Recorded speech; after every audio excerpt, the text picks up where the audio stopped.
As part of my quest to meet successful people in the world, Gerard's one of the few people that have a journey which is almost a bit of a reverse of mine. I went from the world of heavy metal into finance, and Gerard here went from the world of finance into winemaking. And what I'd love to know, Gerard, is A, where are you from? What was your upbringing like?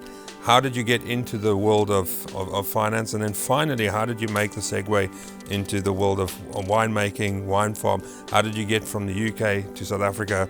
I'm just really keen on hearing about you, the story, how it came about.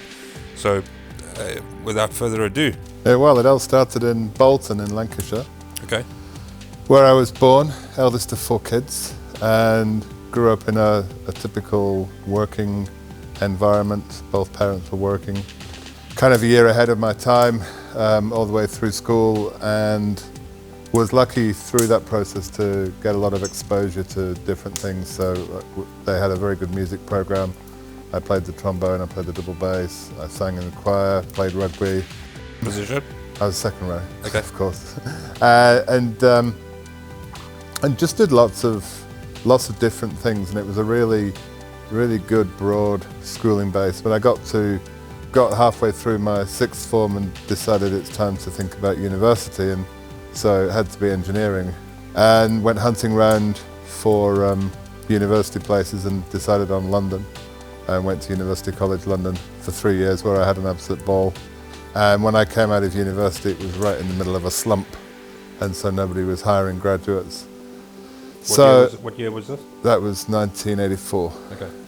Came down to the conclusion it was either going to be an engineering style of job or something different, completely different. And one of my uncles was in banking, and I spoke to him about the opportunities in banking, and he said, well, it's great. They'd travelled the world with the bank that he was working with, and I thought, well, this is probably a better option than going back to Bolton.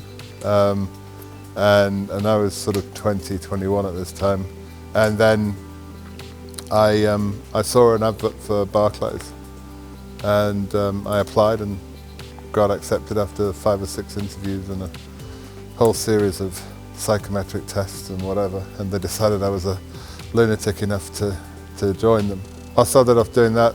Through playing rugby, I ended up meeting some people who were more senior in the bank, and they asked if I'd like to work in the corporate finance department, which I ended up doing, and I got thrown into the mining team because I had a chemical engineering degree, therefore it was an obvious choice. So kind of up until that point, a lot of things happened by chance.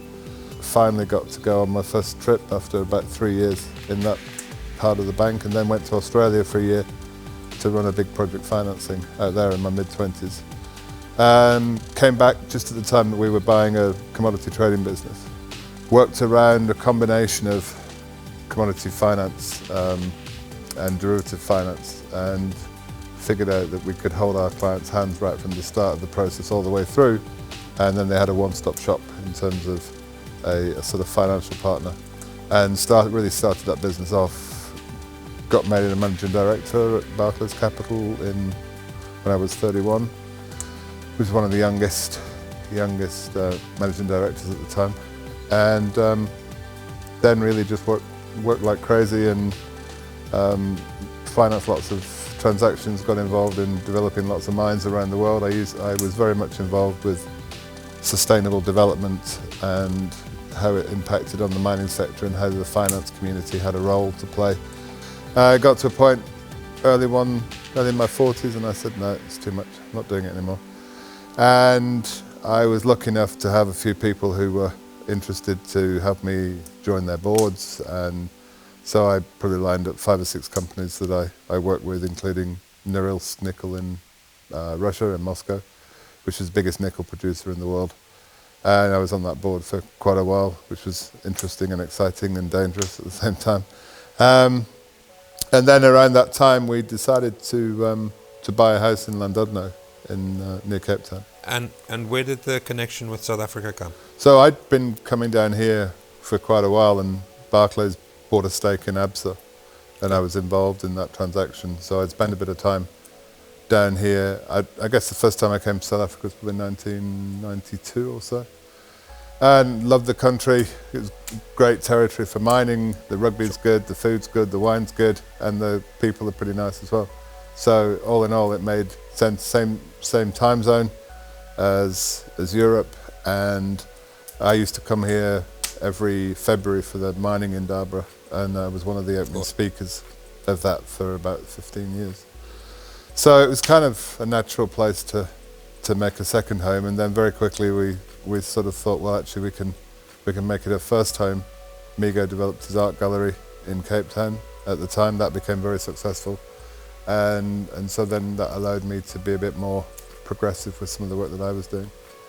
And then 2010 came along, and we'd been talking about starting a family. We'd been talking about moving away from the coast, and we'd toyed with the idea of a wine farm, but we wanted it very much to be a sort of lifestyle destination, so that people would come and stay.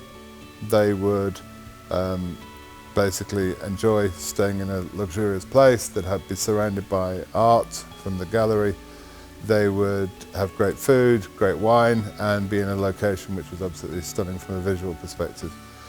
And we thought that there were very few wine farms that were actually offering that combination to people. So we started working on that, and then we found this property, and we found out it was becoming available, and we negotiated an attractive price, and that was that.